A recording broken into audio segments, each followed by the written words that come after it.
Alright, settle down, class. Now then, please open your textbooks to page 82 and we'll begin with Unit 4, The One True Magic. And yes, there will be full spoilers for the entire Octopath Traveler series, so if you haven't already been studying up on that, you've been forewarned. Before we dive into this subject, can anyone tell me what they know of the One True Magic? Yes, you there. It deals highly powerful magic damage that transcends the elements of all foes, and reduces their shield points regardless of their weak points. I mean, yes, technically, but in lore. You. The seventh source of magic in the world? Alright, that's a bit better. Repeatedly, we are told throughout Osvald's story that the One True Magic, which we will be abbreviating to OTM, is a seventh type of magic within the world of Celestia. However, a multitude of theories regarding what it is, how to wield it, and where it comes from are given. Now, if you have already finished Osvald's story, then you are probably shouting at me that love is the answer. And you would be correct. That's the short answer. If all you were looking for was a quick confirmation, then you can go home now. But today, I wanted to do a proof of this, because despite Lady Clarissa just saying that the OTM is love, there are also various sources we can use to back it up. And I believe it's not just love as a general concept, but love in a very particular way that acts as the seventh source. So first, we'll discuss the origins of the theories behind the One True Magic, a brief recount of its importance in Osvald's story, and then go over the pieces of evidence that point to the answer being love, including a point from somewhere I don't think many of you will expect. Oh, and class, if you haven't filled out your like and subscribe forms yet, you won't be allowed on the school trip to investigate the Pit of Darkest, so be sure to do that as soon as possible. Thank you. Now, we begin in the ancient past, almost 800 years ago as our best estimates indicate, with the infamous Archmage Darkest. This notorious little war criminal decided to perform a rite that would call upon the night. This led to many monsters entering our world as Darkest attempted to call upon the power of Vide, or the Shadow as it is known, at the rifted rock near the nameless village on Todohaha. During this, Darkest transformed a group of greedy humans that were attacking him into the first beastlings. This account is provided to us by Shirludo. Long ago, very long, Archmage Darkest. Darkest? The one who tried to call forth the night with an unholy ritual. You smart, but wrong. Darkest calling, not night. Calling shadow.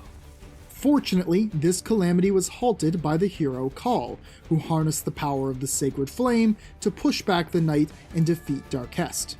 Now, somewhere between these two events, Darkest's uprising and defeat, he had found his way to Old Stormhail and had obliterated a portion of the Great Wall, an area that would become known as the Pit of Darkest.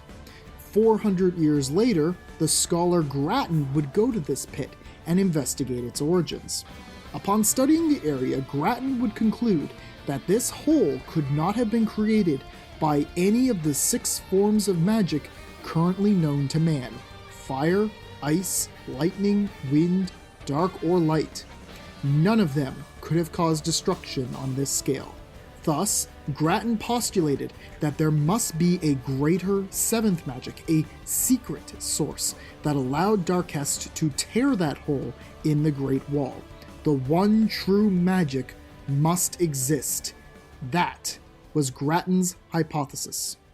This theory held much sway over the course of magical research for the next 400 years, leading us to the modern day, where we finally reach the 2 most important individuals in this field of research, Professor Harvey and Osvald V. Weinstein. These 2 intellectual gods and their rivalry set the stage for the discovery of the one true magic, but each took different routes to obtain it. Osvald was a scholar of mathematics, and thus his approach was dictated by numbers. His logic was, because the 6 magics were all physical in nature, that the 7th source must be immaterial in nature, which allowed it to bypass the limits of all currently existing magic. Thus, his work involved developing a myriad of formulae that would concentrate the elements in different ways in the hopes of coming across the OTM somehow. Harvey had a separate approach. The cornerstone of his hypothesis focused on monsters. As monsters were capable of using magic without the incantations that humans required, he believed that their blood was the key.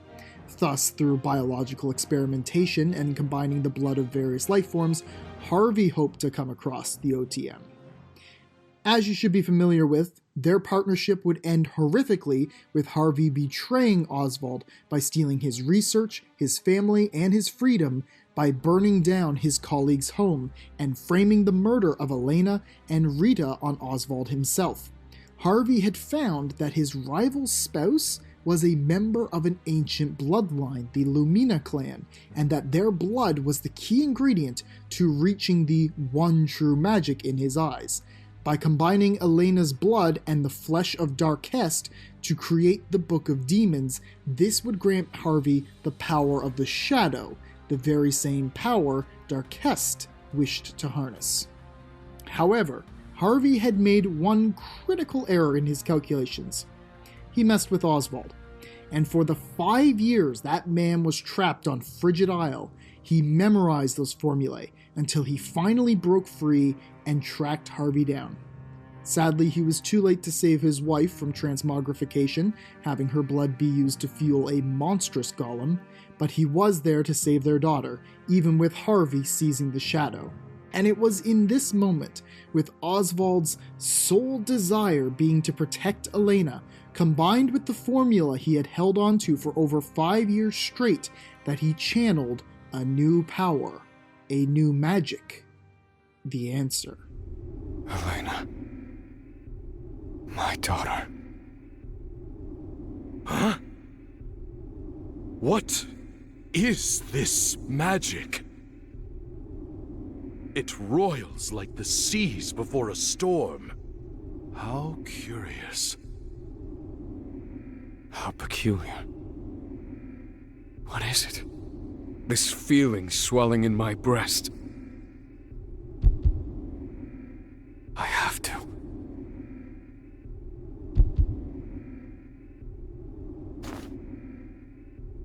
Protect Elena. This is absurd! How did you make those calculations? I've had them memorized. All this time. What could you possibly hope to achieve with this? It's far too late. At last. The answer. What is all this light? Congratulations. Very clever, Osvald. But I shall strike you down just the same, with the one true power.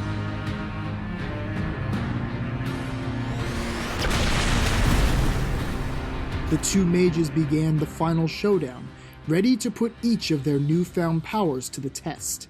And in the end, the proof of existence was all that mattered. The last one standing after the duel was Osvald, and thus his one true magic was proven as true, while Harvey was left to be consumed by his own magic. Now, after all was said and done, Osvald was still not certain on what the OTM was or where it came from. Upon explaining the feeling he had just before its manifestation, his singular, overwhelming desire to save Elena, Lady Clarissa gives him a simple answer. It was love. While Osvald himself declares it a ridiculous notion, even Harvey refused to accept the answer that all he had done was think of Elena. It appears that later on he would come around to this idea, as his statement to Vide in the pre-boss cutscene would indicate if you chose him as your first traveler. I will not fall today. The source of your destruction stands before you now. Love will spell your doom. But this is far from the only example that indicates the OTM's essence as being love manifest, and Osvald is far from the only person who has wielded this power. So let's get into the proof of it by examining this second holder of pure magic, who happens to be another traveler, of the beastling variety. Over Ochette's journey, she is asked a very simple question. Why do you fight? During her final chapter, she is thrown off of a cliff into the sea, and as she sinks, there is a warmth that fills both herself and her companion. This flame gives Ochette the strength to try again, to fight on against the ongoing calamity, and when she drifts ashore, she realizes something, a feeling from deep within, and puts it into words for the first time. Oh, I think I finally get it. I love Totohaha and the people who call it home. And that's why I want to protect it.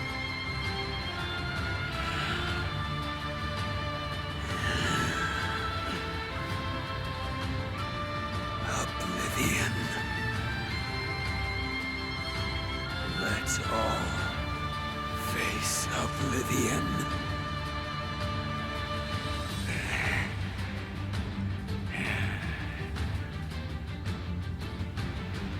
Master Juva, I'm going to protect Totohaha. And that means I'm going to fight! That flame. It's similar to the energy that covered Osvald in his finale. Correct. In this moment, the only thing that matters to Ochette is protecting her home, the place and people she loves. Pure selflessness, the willingness to put aside all other desires or thoughts, and to fight for what matters most to you. That is the kind of love that embodies the one true magic. Both Osvald and Ochette tossed away everything else on their minds in those critical moments to save lives. This is why the one true magic didn't manifest in Osvald until the climax of Chapter 5. You would think that if it was just familial love, then it would appear at the end of Chapter 4 when Osvald learns that Elena still lives. But in that moment, it couldn't, because Osvald still had a deeper desire. Even throughout the rest of the story, it never could have manifested despite his equations being correct, because Osvald had a singular, selfish, burning desire. Kill Harvey. Even upon seeing what the bastard had done to his daughter, especially upon seeing that, Osvald wanted to kill Harvey.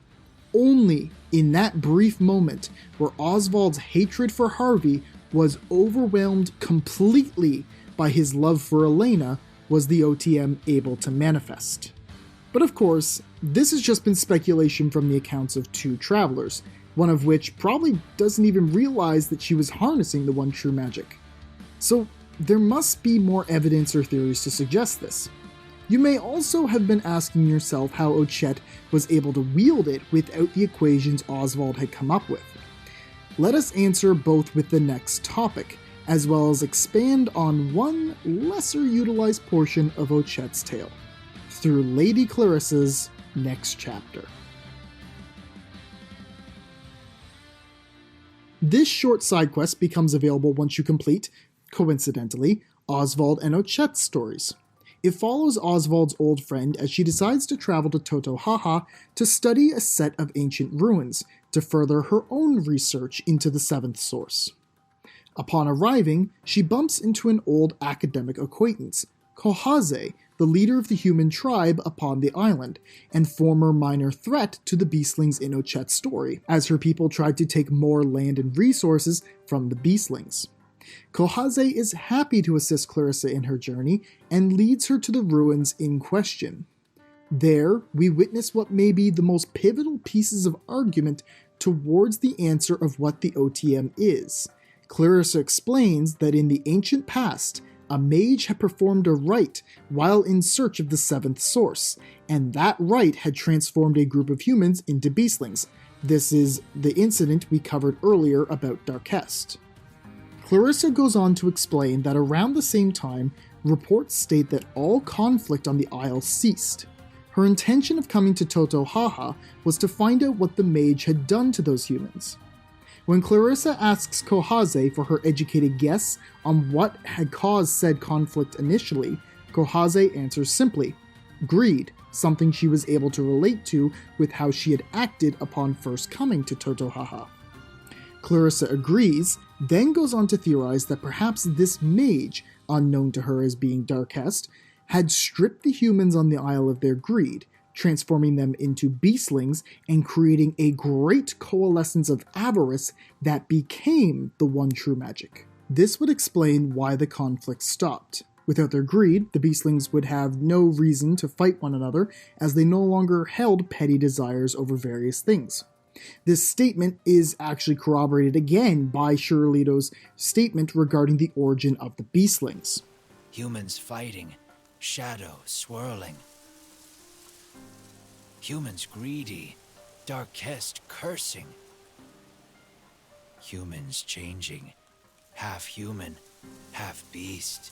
Kohaze then offers a different perspective on the same set of facts. What if the OTM was sourced not from this wellspring of greed, but rather from the absence of it? She goes on to explain that upon coming to Totohaha, the beastlings had shared everything with her, yet she still wanted more. But, despite the humans' covetous behavior, the beastlings never attacked them, and went so far as to protect them during the night of the Crimson Moon. After this event, Kohaze chose to follow their ways and live in harmony with her new neighbors, and once this occurred, she felt a warmth of her own from within, something she attributed to being the one true magic.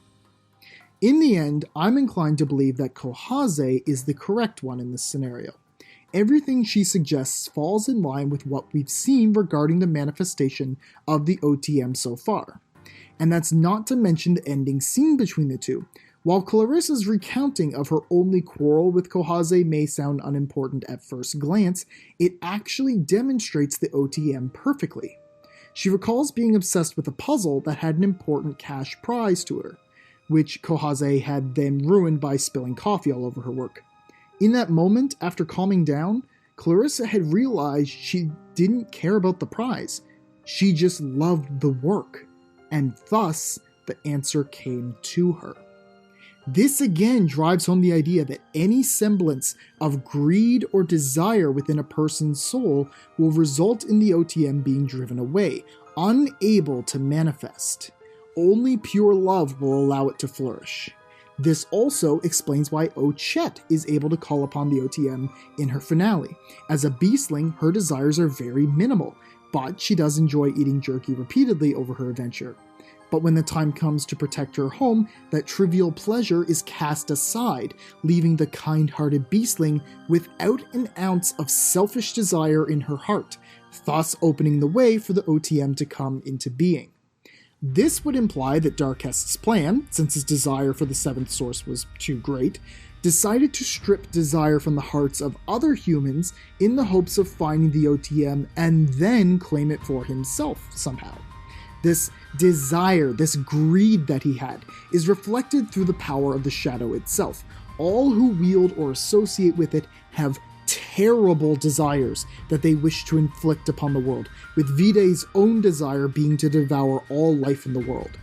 And of course, all of this finally gives reason as to why there was even a plot line involving the quarrel between the human and beastling tribes. It was meant to get the concept of greed being trumped by love across.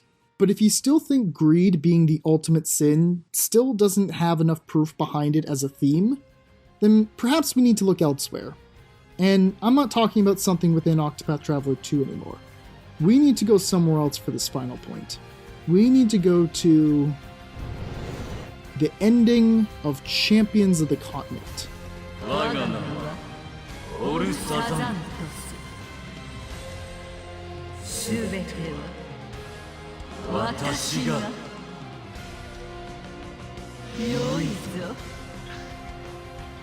In this game, desire is the whole ballgame. It is the core theme of the entire game and is split up nicely into 3 simple categories: power, wealth, and fame.